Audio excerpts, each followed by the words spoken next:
نداء الحق صوت قد شجاني وبلغني الحقيقة والأماني وكان لي السبيل إلى المعالي ونورا للهداية والبيان.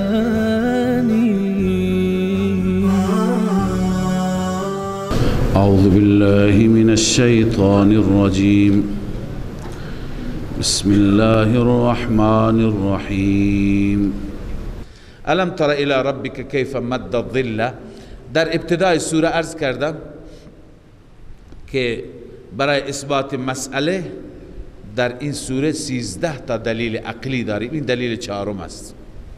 3 تا را قبلا خواندیم، بعدا زجر و توبیخ آمد، بعدا یک سری سلسله دلایل نقلی و نمونه های از انبیاء گذشته و از اقوام گذشته که 7 تا نمونه را به صورت خلاصه خواندیم. حال برمیگردیم به دلیل عقلی. الم تر الی ربک کیف مد الظل. آیا نمی بینی ربت چگونه سایه را کش داده، طولانی کرده؟ بله، سایه به وقت طلوع آفتاب، هنوز آفتاب بالا نزده، طولانی هست. هرچی آفتاب بالا میره سایه چی میشه؟ کم میشه. ولو شاء لجعله ساکنا. اگر الله بخواهد اون را به جای خودش قرار میگذارد، ساکن میگذارد. اما نه، الله کمش میکند، زیادش میکند. ثم جعلنا الشمس علیه دلیلا. خورشید را بر آن دلیل قرار دادیم، یعنی راهنما. هرچه خورشید به افق نزدیک باشد، چه افق مشرق چه افق مغرب، نزدیکتر باشد سایه بیشتر میشه، هرچی از افق دورتر باشه سایه کمتر میشه، تا اینکه خورشید از افق کاملا بین الافقین قرار میگیرد، در وسط آسمان، در زوال سایه وجود ندارد. وقتی که باز میره به طرف افق، کم کم سایه از سمت دیگه چی میشه؟ اضافه میشه. این دلیل. ثم قبضناه الینا قبضا یسیرا. سپس ما اون سایه را کم کم جمع میکنیم، قبض میکنیم، میگیریم به سوی خود. قبض یسیر، آسان، یعنی آهسته آهسته. این یک دلیل. دلیل دیگر که دلیل پنجم است، وهو الذی جعل لكم اللیل لباسا. الله آن ذاتی هست که قرار داد شب را برای شما لباسی، همان گونه که لباس شما را می پوشاند، تاریکی شب شما را می پوشاند. و النوم سباتا، و خواب را آرامشی قرار داد. و جعل النهار نشورا، و قرار داد روز را نشور که شما منتشر می شوید، دنبال رزق و روزی می روید. و هو الذی، دلیل ششم، و هو الذی ارسل الریاح بشرا بین یدی رحمته. الله آن ذاتی است که فرستاد بادها را در حالی که این بادها مژده دهنده هستند، بین یدی رحمته، پیش از خودشان رحمت الله را، یعنی پیشا پیش مژده رحمت میدهند. و انزلنا من السماء ماء طهورا. و ما به وسیله همین بادها و ابرها نازل کردیم از آسمان آب پاکیزه. لنحیی به بلدة میتا، تا که زنده بکنیم به وسیله همین آب شهر مرده را، شهر مرده را زنده بکنیم و به وسیله این آب بدیم.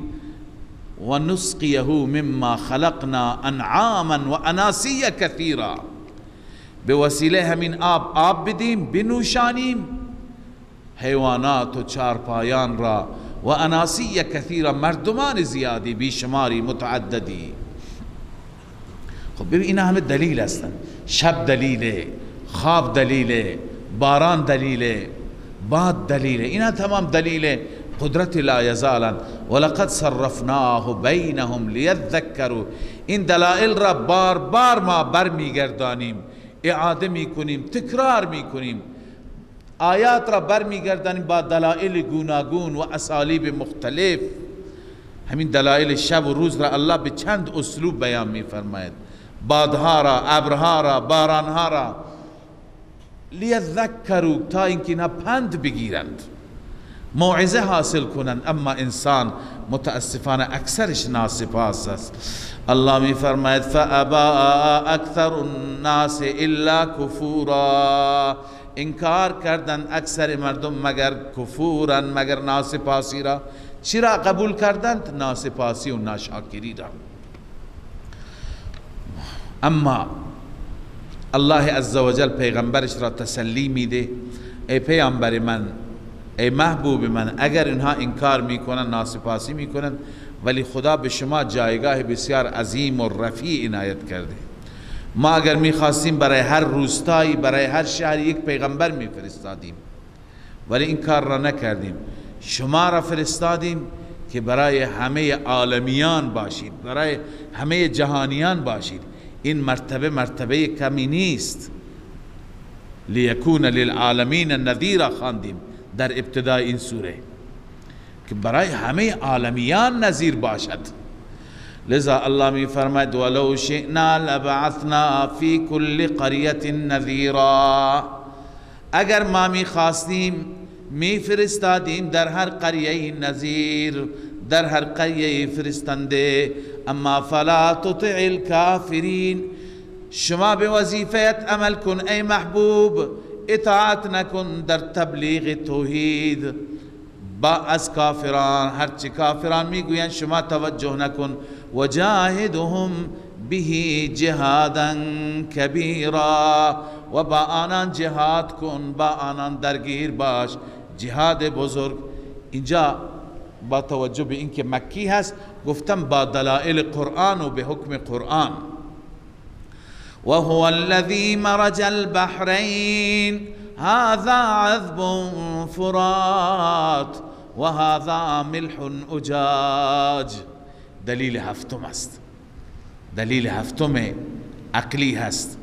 الله آن ذاتی هست که مرج البحرین، جاری کرد، ای اجرا، جاری کرد دو تا دریا را که متجاورتین هستند، اینا در جوار همند، با هم متصلند، اما اینها در همدیگر. شما در سوره رحمان خواندید مرج البحرین یلتقیان بینهما برزخ لا یبغیان، دو تا دریا در همدیگه فرو نمی روند، با همدیگه خلط و قاطی نمی شوند. هذا عذب فرات و هذا ملح اجاج. این یکی، این دریا عذب هست، شیرین هست، فرات خیلی شیرین، و اون یکی دیگه ملح، شور هست. اجاج یعنی خیلی شور، تلخ، به حد شور که شده تلخ. وجعل بینهما برزخا و حجرا محجورا، خدا بین این دوتا دریا یک پرده معنوی گذاشته. و حجرا محجورا، یک مانع بسیار قوی. حجر مانع، محجور همون تأکیدش هست، یعنی قوی، که این دریاها آبها در هم دیگه فرو می رود، اما دریای شور شیرین نمیشه، شیرین شور نمیشه. بنده خدمت شما عرض کردم که علامه شنقیطی رحمه الله که صاحب تفسیر اضواء البیان هست، ایشون نوشته من رفتم این دریا، با دوستانم رفتم. این در محیط اطلس است، دریای سنگال. اونجا وقتی که رفتم خودم مشاهده کردم اونجا رنگ هم فرق می کرد، آب شور با آب شیرین. یکی از دوستانم اونجا در داخل دریا خودش را انداخت، عیناً جایی که مرز بود، مرز دوتا آب بود. طوری ایستاد که یک دستش تو دریای شور بود، یک دستش تو دریای شیرین بود. زبان زد به این یکی که شور بود، گفت که بر دستش زبان زد، گفت شوره. و این یکی که شیرین بود بر دستش زبان زد و چشید، گفتی شیرینه. یعنی در یک جا ایستاده، نصف بدنش تو دریای شور، نصف بدنش در دریای شیرین. همین علامه شنقیطی میگه یکی از کفار و دانشمندان کفر میگه وقتی که این آیه را خواندم، آیه سوره رحمان مرج البحرین یلتقیان، بقیه دلائل قرآن به دلم ننشست، اما این به دلم نشست. گفتم اگر این واقعیت داشته باشه، یک پیغمبر امیه به مکتب نرفته 1400 سال پیش از این اکتشافات خبر میده، او از کجا میدونسته؟ پس من ایمان میآورم. رفتم دنبال این دریا را پیدا کردم و آخر متوجه شدم این کلام حق است. همین مورد باعث ایمان من شد، ایمان آورد. و این نکته را هم خدمت شما عرض کردم که قرآن مشخص نکرده این دریا کجاست، گرچه گفتن در دریای گال است، اما بعضی مفسرین جاهای متعددی گفتند. معلوم میشه که این یک جا نیست، چند جا خدای عزوجل از این نوع دریاها دارد.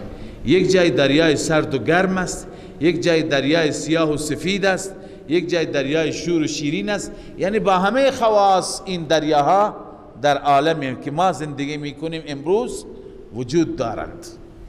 لذا الله میفرماید الله است که بین اینها حائل قوی و پرده معنوی گذاشته. این دلیل هفتم بود، الان هشتم.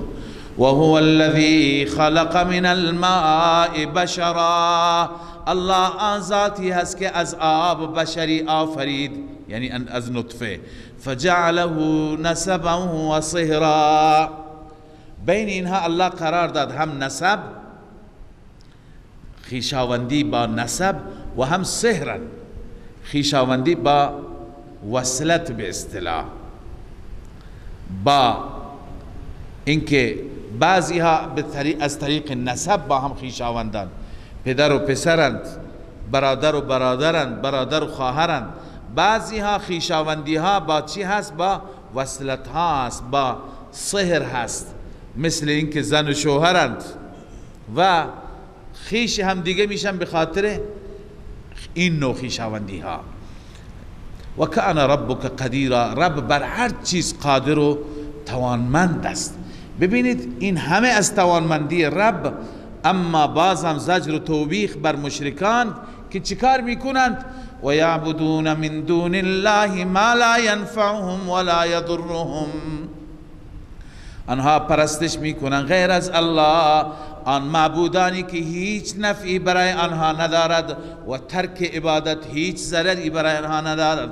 و کان الکافر علی ربه ظهیرا، کافر بر رب ظهیر است. ظهیر یعنی متکبر، عالیا، یعنی در مخالفت امر رب و فرمان رب. و ما ارسلناک، خب چرا پیامبر عذاب نمی آورد؟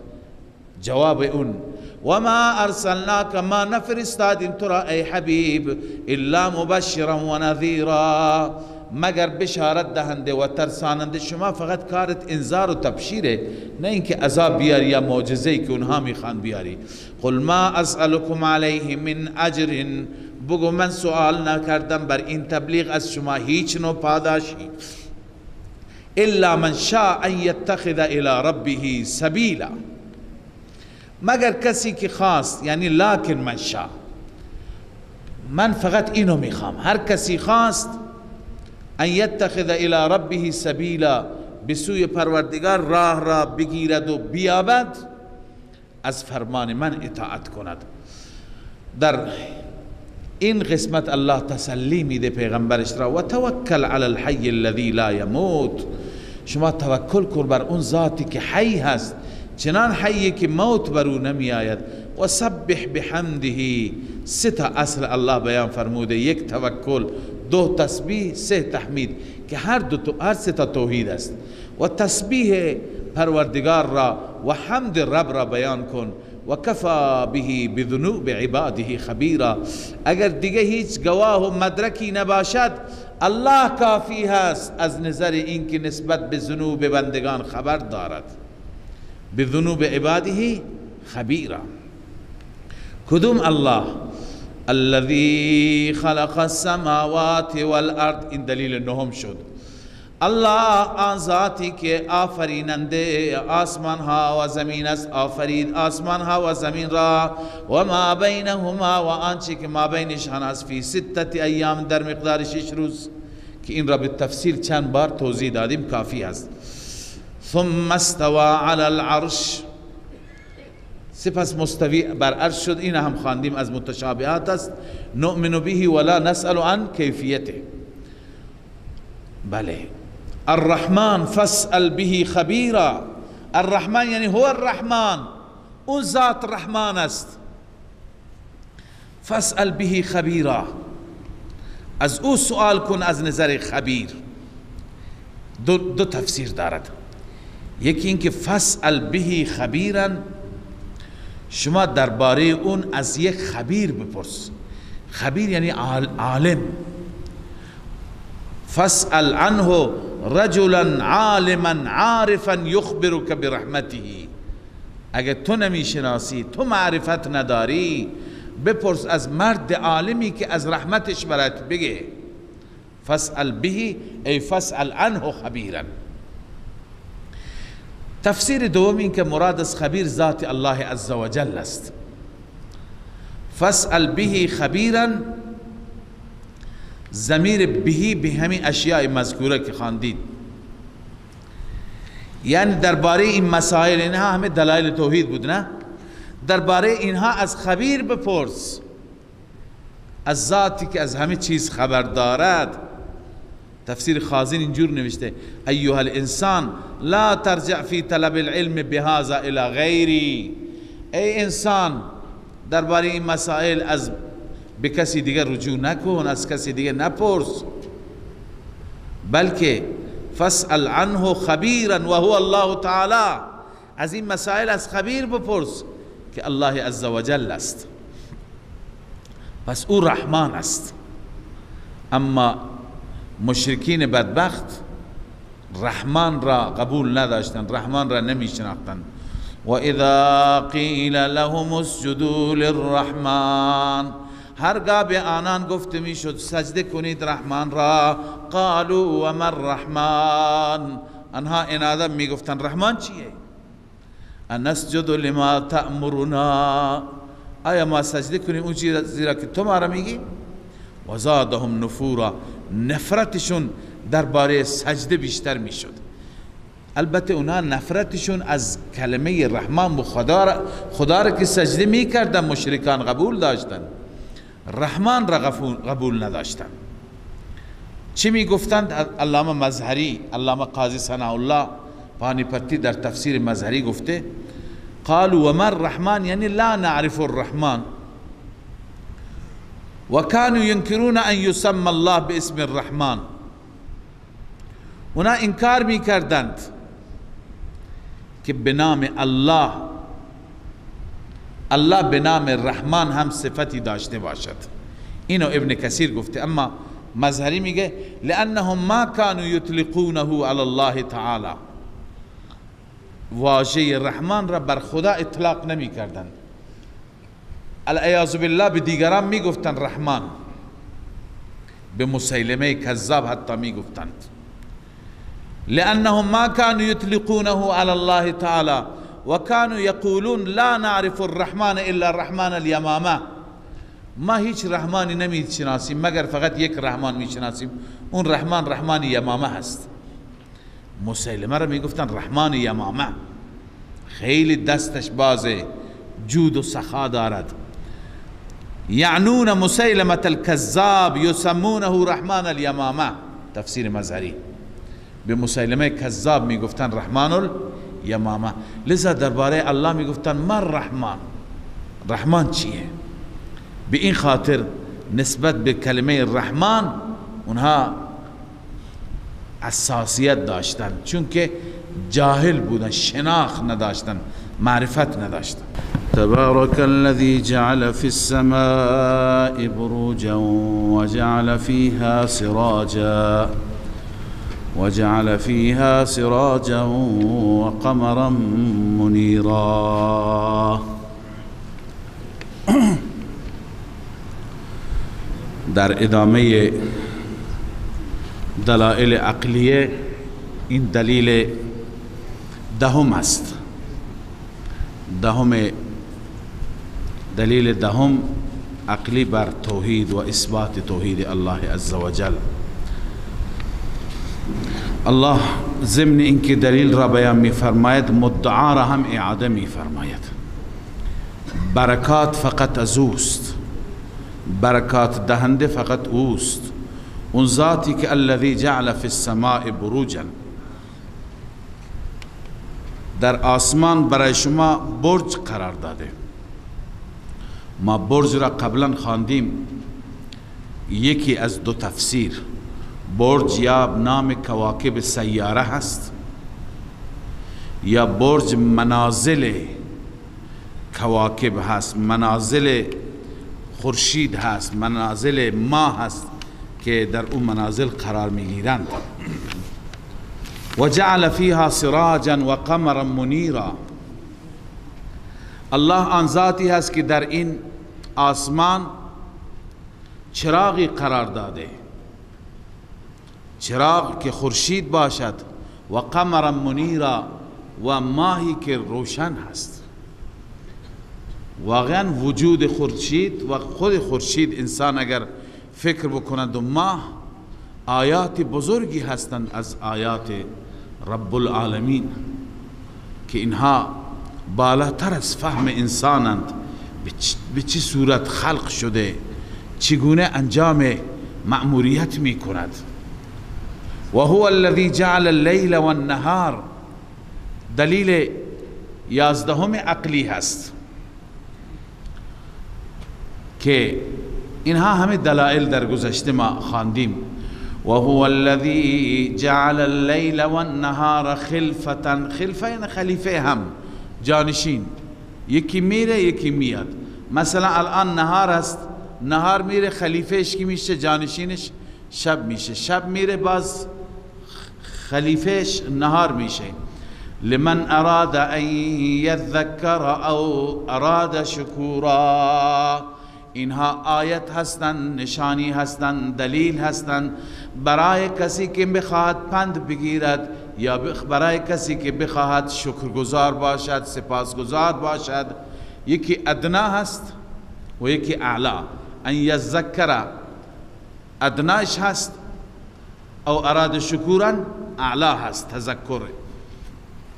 تذکر اعلا اینه که انسان را تبدیل به شکرگزاری بکنند. و عباد الرحمن الذین یمشون علی الارض هونا.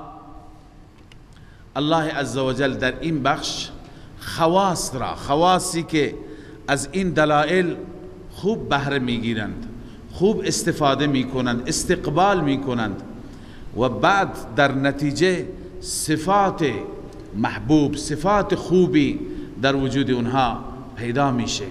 لذا خواص اونها را بیان فرموده. و عباد الرحمن، خواص الله عزوجل، بندگان خاص الله تعالی و بندگان خاص رحمان کیا هستند؟ الله تعالی چند صفت اینجا برای عباد الرحمن بیان فرموده. رزقنا الله و ایاکم. اولی الذین یمشون علی الارض هونا. این تواضع باطنی هست. آنانی هستند که بر زمین هونا با نرمی می روند، یعنی در دل تواضع دارند، لذا با آرامش، با نرمی در زمین راه می روند. و اذا خاطبهم الجاهلون قالوا سلاما. هرگاه جاهلان اونا را مورد خطاب قرار می دهند، برای بحث، برای جدل، قالوا سلاما. این سلام به معنی چی هست؟ ترک نزاع هست، ترک مجادله هست، ترک بحث هست. والذین یبیتون لربهم سجدا و قیاما، این صفت دوم، کسانی که شب میگذرانند برای ربشان در حالی که سجده کننده و قائم هستند، قیام میکنند، یعنی هم الله عزوجل را سجده میکنند، هم قیام در محضر الله تعالی دارند. شب به غفلت نمیگذرد، به خواب و خدا فراموشی نمیگذرد. والذین یقولون ربنا اصرف عنا عذاب جهنم، آنانی هستند که این گونه مناجات میکنند با ربشان، ربنا اصرف عنا، بار الها دفع کن، دور کن از ما عذاب جهنم را، ان عذابها کان غراما، همان عذاب جهنم چی است؟ غراما. غرام به معنی لازم، ای الشر اللازم، شری هست که انسان را در بر میگیرد. والهلاک الدائم، تفسیر خازن گفته هلاکت دائمی و ابدی هست، الشر اللازم والهلاک الدائم. انها ساءت مستقرا و مقاما، این جهنم جای قرار بدی هست. ساعت مستقرا، بسیار بد است، نازیباست از نظر استقرار، و مقاما از نظر مقام، از نظر اینکه انسان اونجا اقامه برگزیند. والذین اذا انفقوا لم یسرفوا ولم یقتروا، صفت چهارم، عباد الرحمن آنهایی هستند که در وقت انفاق نه اسراف میکنن نه تقتیر، نه اسراف میکنن نه تقتیر. اسراف چیه؟ اسراف اینه که انسان در راه شرک و معصیت خرج کند،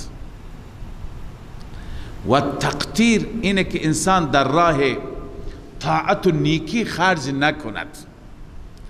اسراف زیاد خرج کردن را میگویند، اقتار یا تقتیر کم خرج کردن را میگن.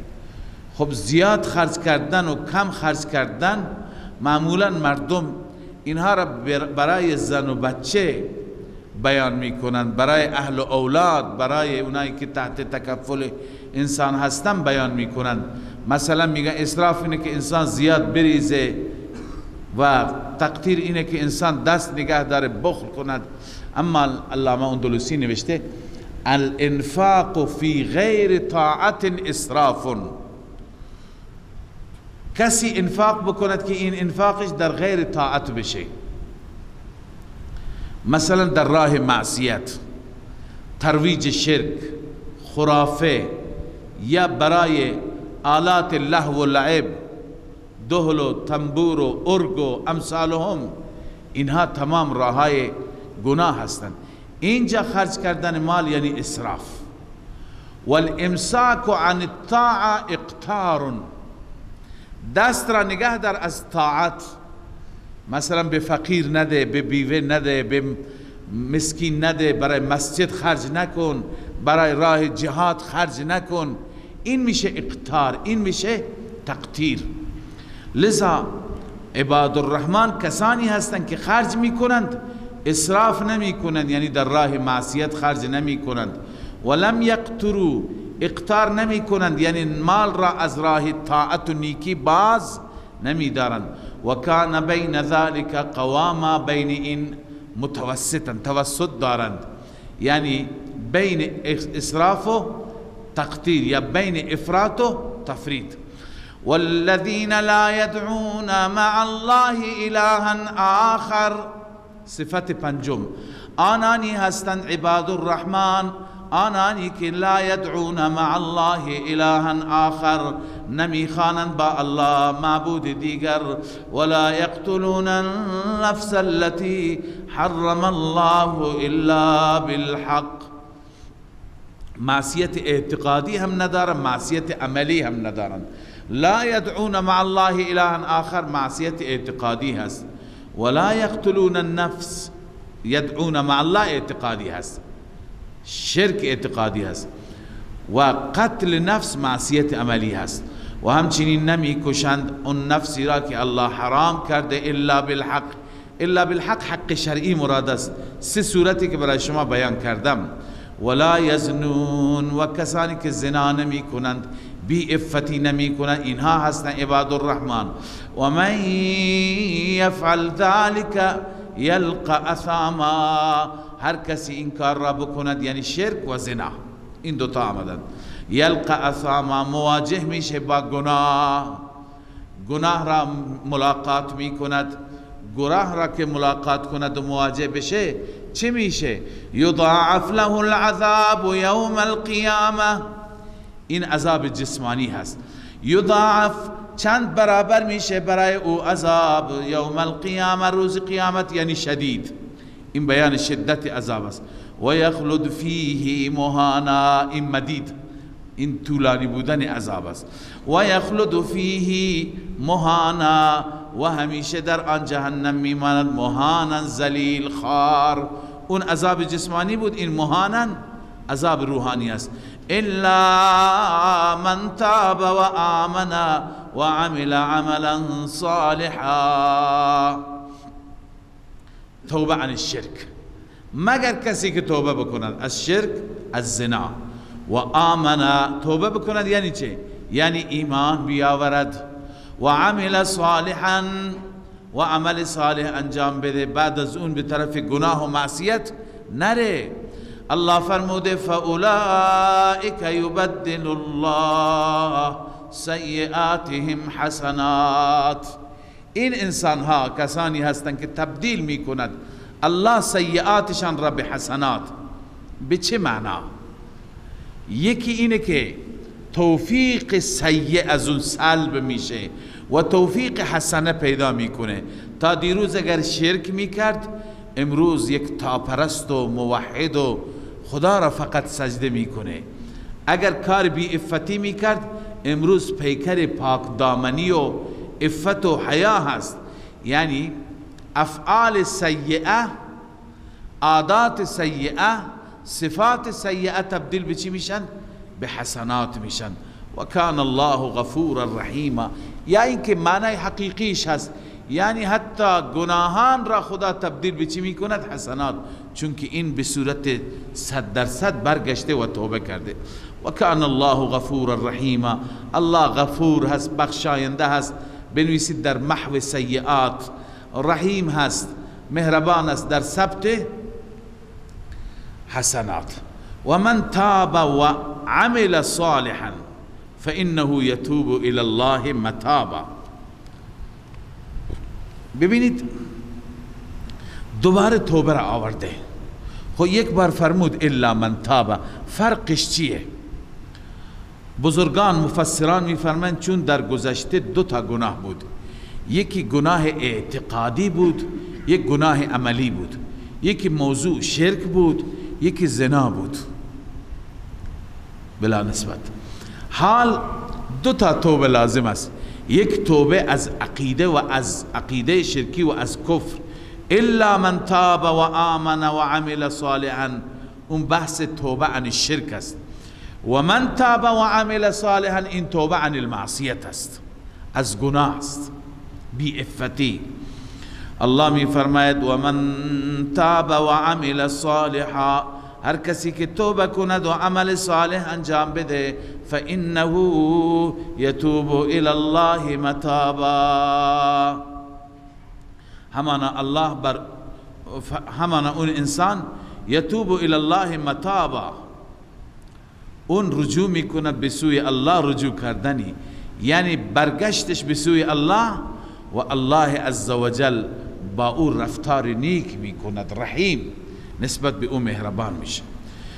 والذین لا یشهدون الزور، صفت ششم عباد الرحمن این است که لا یشهدون الزور، اونها شهادت زور نمیدهند. شهادت زور یعنی شهادت دروغین. البته این آیه دو تفسیر دارد، لا یشهدون الزور. یکی این که مراد از زور شهادت دروغین است. اگر مراد شهادت دروغین باشد، در این صورت یشهدون به معنی همون شهادت میاد. لا یشهدون الزور یعنی مراد این است که اونها به دروغ در محاکم قضایی گواهی نمیدهند. بعضی مردم هستند ایمان ندارن، به دروغ گواهی میده، به نفع فامیلش، به نفع قومش، میخواهد که او را غالب بکند. پس مؤمنان عباد الرحمن شهادت دروغی نمیدهند. این یک معنا. یکی دیگه این که زور به معنای شرک، به معنای معصیت. بعضی گفتن زور یعنی شرک، بعضی گفتن زور یعنی معصیت، مجالس لهو و لعب، مجالس موسیقیات، ارگ و دهل و اینها. پس اگر زور به این معنا باشد، لا یشهدون اینجا به معنی شهادت نیست، اینجا به معنی چی است؟ به معنی حضور است. لا یشهدون یعنی حاضر نمی شوند. لا یشهدون یعنی چی؟ حاضر نمی شوند در مجالس شرک، در مجالس لهو و لعب، در مجالس موسیقیات، ارگ و غیره. لا یشهدون به معنی حاضر نشدن است. یعنی هر جایی که معصیتی باشد در اون مجلس اینا نمیرند، در مجلس طاعت و بندگی میروند. چنانچه علامه اندلسی در بحر المحیط هر دو تفسیر را آورده. الظاهر ان المعنى لا یشهدون بالزور او شهادت الزور، قال علی والباقر. این دو بزرگوار گفتن به معنی شهادت زور، فهو من الشهادت، پس لا یشهدون از شهادت میشه.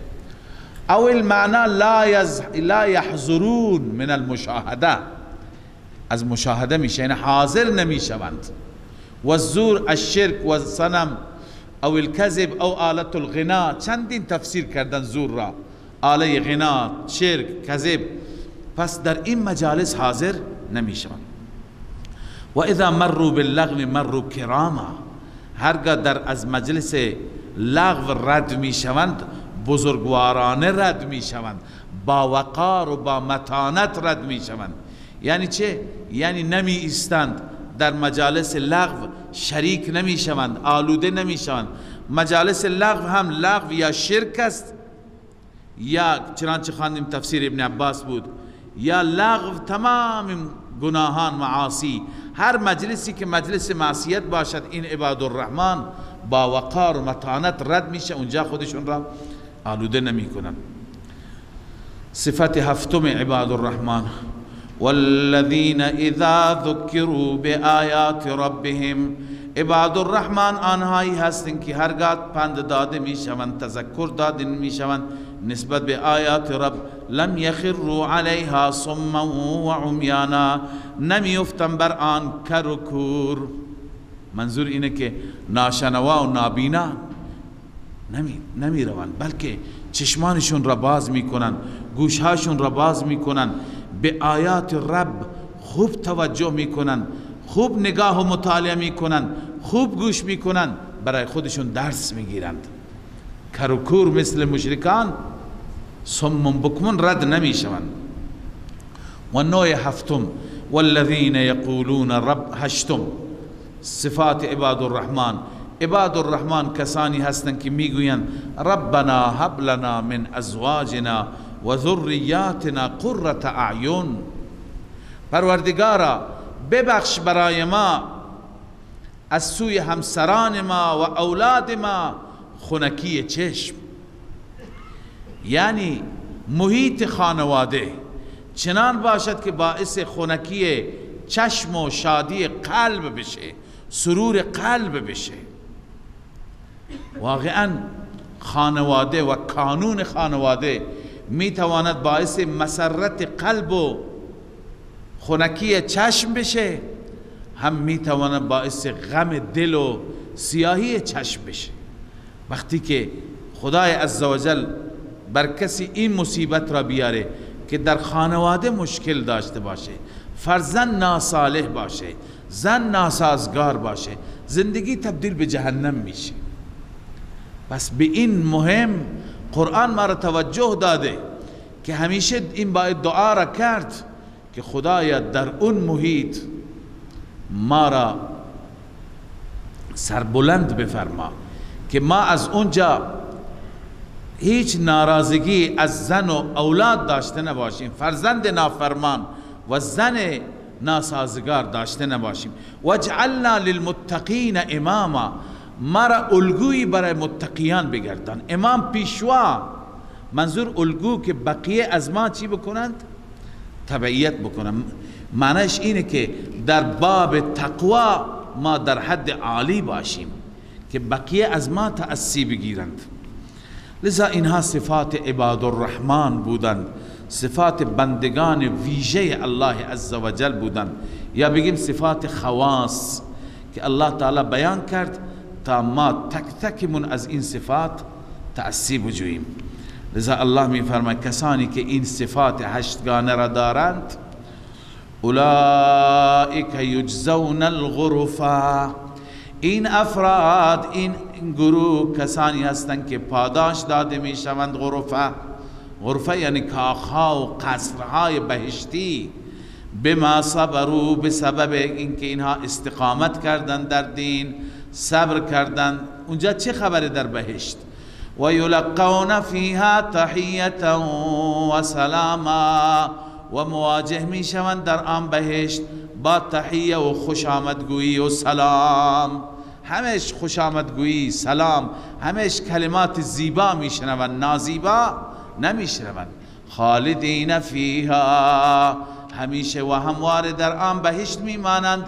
حسنت مستقرا و مقاما، بسیار جایگاه زیبایی هست و بسیار مقام عالی و جالبی هست.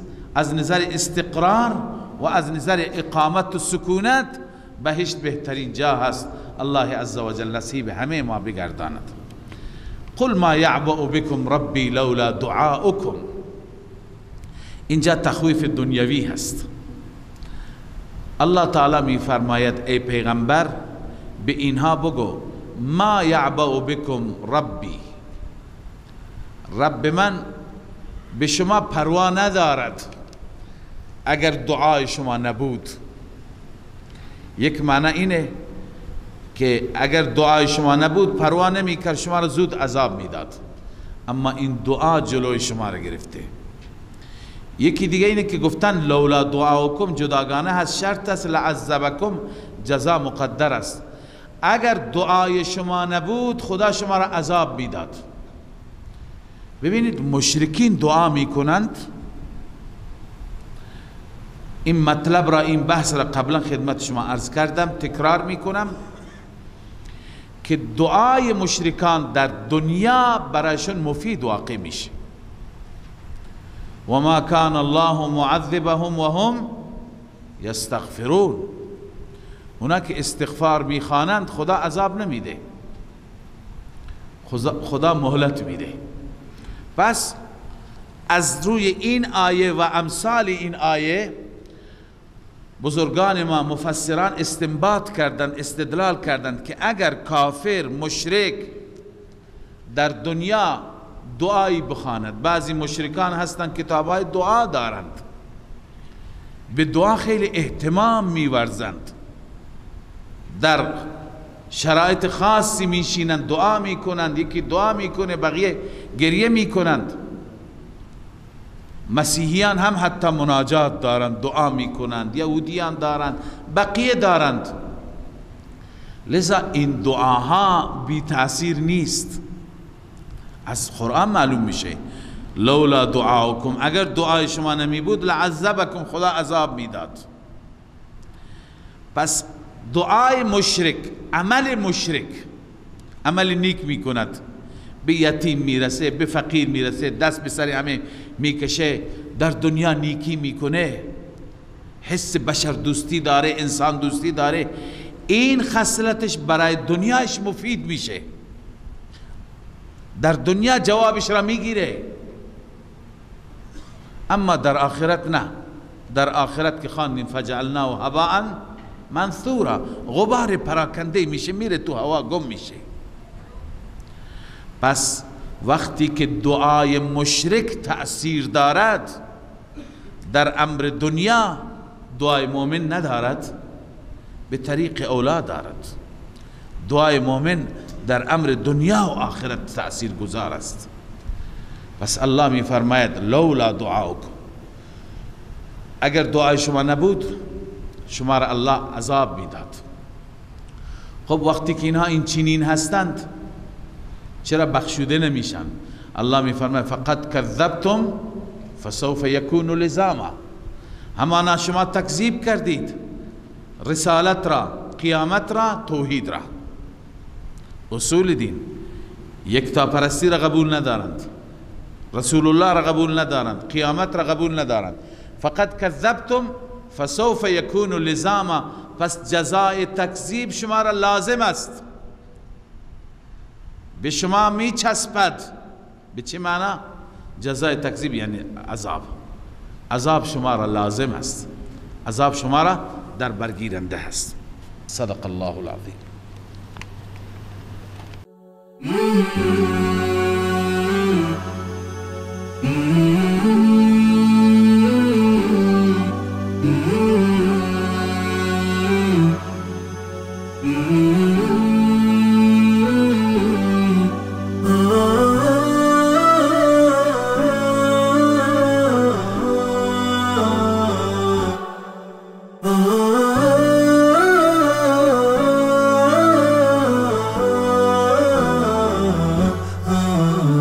نداء الحق صوت قد شجاني وبلغني الحقيقة والأماني، وكان لي السبيل إلى المعالي، ونورا للهداية والبيان.